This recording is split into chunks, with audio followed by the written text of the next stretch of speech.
What's up, guys, and welcome back to our realistic career mode. This is episode number 5, and well, we're currently sat in 18th, as you can see, and without a win since the opening day away at Arsenal. Yeah, after that first win in the first game, I thought, do you know what, this might be alright, this realistic career mode, but we haven't won a game since, a couple of draws, 3 defeats, and we now travel to Newcastle, who are currently second in the league, 4 wins from their first 6. So it's going to be a tough one. They got a couple of new players in their team, Simon Kier, the centre back, and Dennis Suarez in midfield. We go with the same 11. I back the 11 we play. The formation that shows up on the screen isn't the formation we play. As you know, career mode is bugged. We play 5 at the back, but I do enjoy this 11 that we're playing with, and I do back it for the future. So we're going to stick with it for now. We would take an early lead here, actually. McKenna scoring his first goal of the season. Eddie Howe not happy there. A 1 year's header for saved by Nick Pope. And we would take an early lead at St James's Park. New boy Dennis Suarez would equalise for Toon. And I just want to touch on Newcastle really quickly, because this is a story that I just think every football fan is enjoying right now. You know, it's been an incredible 12 months for Newcastle. This time last year, they were in the relegation zone fighting for survival in what was a crucial time for their club's history. Just 4 months previous, their financial takeover was announced.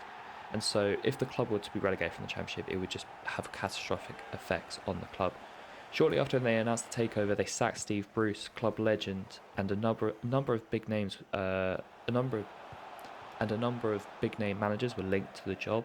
You know, the likes of Jose Mourinho, Antonio Conte, Steven Gerrard, Brendan Rodgers. But they went with Eddie Howe, and I think at the time, because so many big names were being mentioned, the appointment of Eddie Howe maybe disappointed a few fans, or maybe they thought it was a bit meh.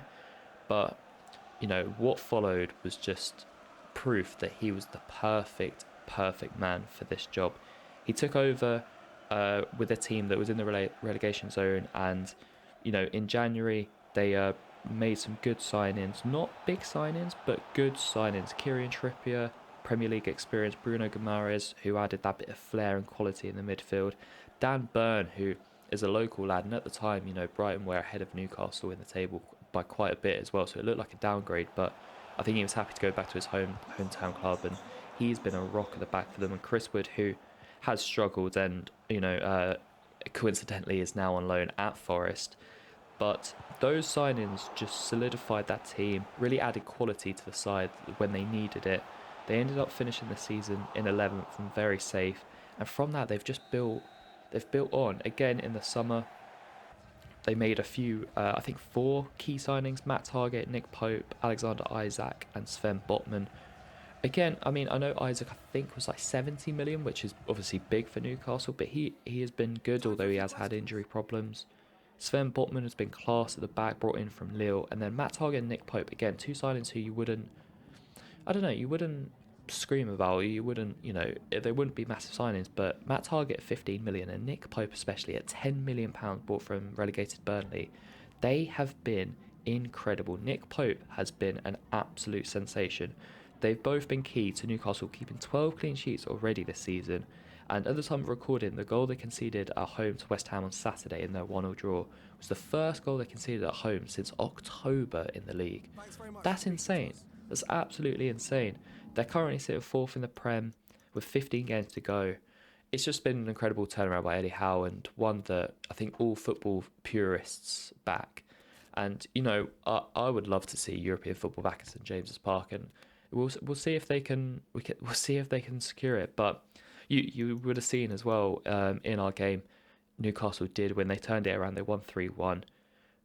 Alan Saint-Maximin and Callum Wilson, the goal scorers after Dennis Suarez equalised. One had a few chances, but then Henderson made a few big saves at the end to keep it at 3. Newcastle really asserted their dominance, and that win actually took them top in the game. So succeeding in real life and in the game as well. For us, we would continue to struggle down in the relegation zone, and these next 2 games would just be huge. Palace, who are currently 9th, and Southampton, who are last. Big games for us. These are the types of games that we need to be winning, really, if we want to not be in a relegation scrap.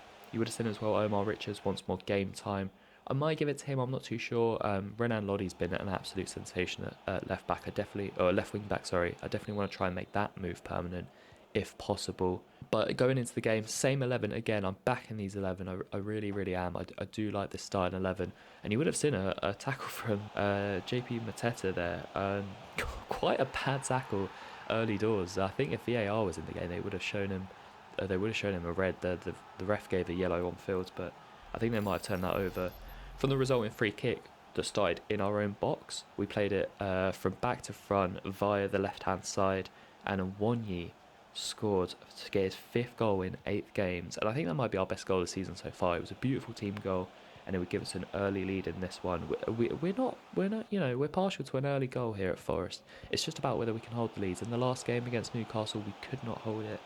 Could we hold it this time? And Wonyi misses the chance to double his and our tallies before Milivojevic would equalise for Palace. He had the freedom of Nottingham in the box there to turn and shoot. It was poor defending from us, and we're defending like that. We will not be staying up, so we need to turn it around. I just want to say quickly on Palace. We were talking about Newcastle. Now I'd like to talk about Palace, and another manager who's doing an incredible job. That man there, Patrick Vieira, the former Arsenal midfielder, has just been absolutely brilliant at Palace. He's turned a side who were dated, had quite a high average age, and dare I say, maybe a boring team into an exciting young outfit.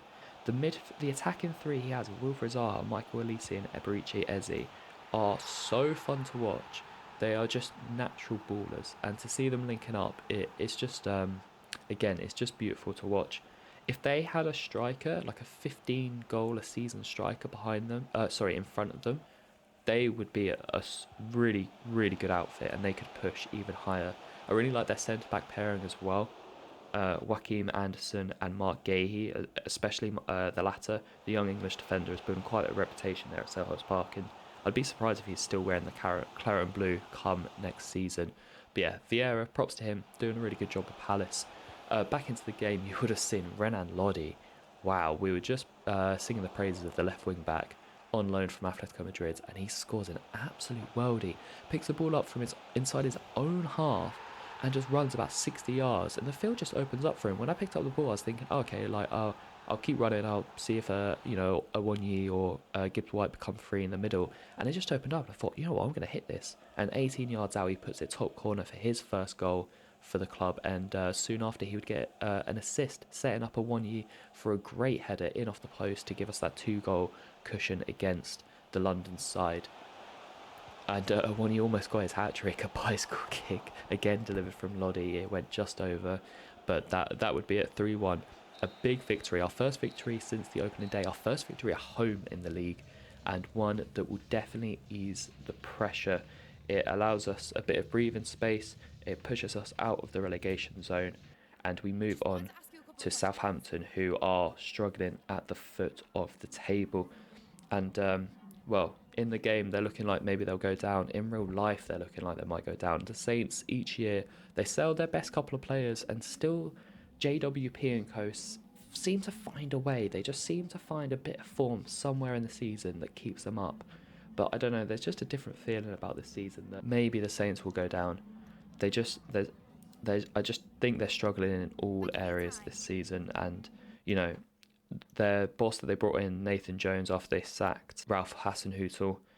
Nathan Jones is this is his first Premier League experience, and maybe it's telling. Maybe that's a sign. I don't think. Maybe that's a sign. I just don't think they have the facilities to stay up, and maybe I'll get proved wrong, but I think they could be going down once and for all this season. And maybe, do you know what, I can't remember the last time this happened, but maybe all 3 promoted sides from the Championship will stay up, which would be an incredible feat. Obviously Forest, I think they're about 12th or 13th for the moment. Fulham up in like 7th, they're absolutely smashing it.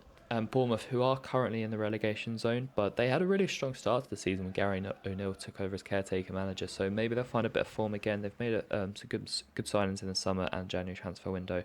But there's just so many established Premier League sides struggling at the foot of the Premier League this season. Everton, Leeds, West Ham, Wolves. Big issues are down at the foot of the table, though. Leeds have just sacked Marsh, their manager, so it'll be interesting to see what direction they go now. Wolves have just brought in a new manager before the World Cup, and it seems to be working for them. And Everton, obviously, they're big win against Arsenal on Saturday. A 1-0 win, Sean Dyche's first game in charge. And I think they have Liverpool on the weekend. So that's going to be a huge game. Liverpool obviously struggling this season. Everton, are they back on the rise now? Who knows? That will be one to watch. That Merseyside derby always entertains. But going into this third and final game of the episode, Southampton away at St Mary's. And just a little touch I wanted to add as well. You would have seen when the players were lining up and they showed my manager, you would have seen a bit of orange flare up on him, and that was actually, the stadium's known for, when the players are walking out, like Molyneux, they have sort of fire shooting out around the stadium just to give it a bit of effect. And when the camera was on me, you would have seen the orange flare flashing on my face and my jacket. I just thought that little touch was just those little bits of effects are just cool touches. I really like them. But going into the game, third game in a row, we've started with our same 11, and we would get off to an absolute flyer. Brennan Johnson making it 1-0 just after 4 minutes. Gibbs White 2-0 after 6 minutes with a great finish outside the box. And the Saints fans were not happy. They were booing, but they would get a reaction out of their team. 2-1, Kalatakar, the centre-back, the Croatian centre-back, 28 minutes in. He would half the deficit, and then just 10 minutes later, Jamie McLaren, the Australian striker, would make it 2-2. And yeah, just like that, we're tied at Desmond, and our 2-0 lead has been wiped out. The striker would go 0-0 though, as he gets a straight red for our tackle on Niakate. I'm not gonna lie, I actually thought he got the ball. I was surprised when they even called a foul, and then I was thinking, oh, okay, maybe he had a card. That's a bit harsh. And the ref pulled out a red. I was very shocked at that, but we take it. We're tied at 2-2, but now up a man with the momentum swing again, because Southampton were really pushing. They were pushing hard after getting their equaliser, and yeah, it's crazy how momentum can swing games. We would retake the lead in the second half. A one-year shot saved. Lingard's rebound deflects straight to Brennan Johnson, who is Johnny on the spot to make it 3-2. A 1 year would make it 4-2, his 7th goal in 9 games with 5 minutes to go, and it looked like he'd seal the deal. But then a few minutes later, Perot with an acrobatic finish. It was Paul from Henderson in goal. He should be saving it, but he makes it 4-3. And again, Southampton are threatening the comeback, but late into injury time, 94th minute, Brennan Johnson would claim his hat-trick, a Premier League hat-trick for the young Welsh forward. An absolute star up top, and he's really starting to flex his muscles now. A hat-trick for the man would make it 5-3. And that would seal the victory for us. A very back and forth game. You can see why these two teams are struggling with defences. That they have at the moment. Southampton were in pieces in those first, not even 10 minutes, first 6-7 minutes. We were 2-0 up, but then we were poor as well, and we allowed them back into the game. The red card played a big factor in the result, I think. But all that matters is it's back-to-back victories for us. 2 important victories as well. Palace at home, Southampton away. Huge victory, 6 points on the board. And we've, in this episode alone, scored more points than we have in the 4 episodes previous. So up into 12, ahead of Arsenal, who are struggling. United top, Wolves in second. Very impressive from them, considering they've lost their star striker, Raul Jimenez, to Brighton. Tottenham in third and Chelsea in fourth. Newcastle actually dropped off. After they beat us, they were top. Now they're in sixth. So a bit of a wobble for the Toon side. But that will be it for today's episode. A very, very big win for us. A thrilling relegation 6-pointer. A big win against Palace. A loss against Newcastle to start off the episode. But we'll take it. Like we said in the very first episode, we're not going to try...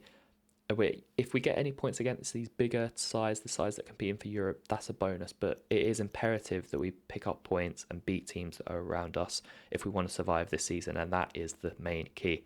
But thanks so much for watching. Drop a like on the video if you enjoyed, and I'll see you on the next episode of our Realistic Career Mode. Peace.